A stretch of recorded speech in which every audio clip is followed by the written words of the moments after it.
जीवन में बस एक ही चीज तुम्हारी साथी है और वह है स्वीकार भाव।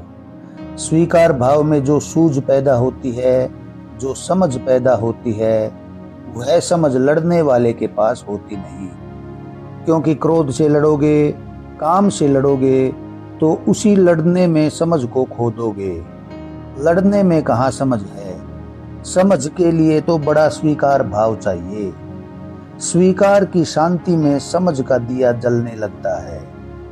परमात्मा ने इस सारे अस्तित्व को स्वीकार किया है, अन्यथा यह होता ही नहीं। यह परमात्मा ने सारा खेल अंगीकार किया है, स्वीकार किया है, अन्यथा यह होता ही नहीं।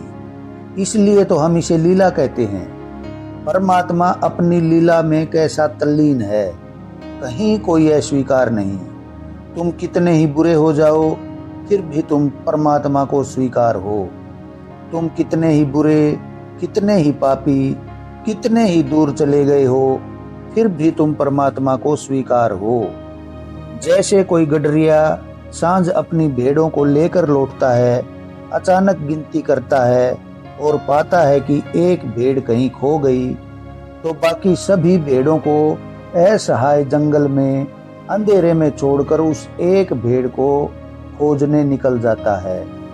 लालटेन लेकर घाटियों में आवाजें देता है और जब वह भेड़ मिल जाती है तो क्या करता है पता है? उस भेड़ को कंधे पर रखकर लौटता है। इसी तरह परमात्मा भी जो दूर से दूर चला गया है, उसको भी कंधे पर रखे हुए है।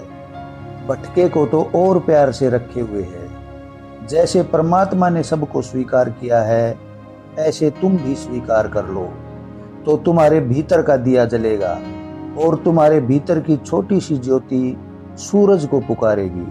तुम सूरज जैसे हो जाओगे, छोटे से घेरे में ही सही, लेकिन विराट उतरेगा। तुम्हारे आंगन में आकाश उतरेगा। विचार कीजिएगा।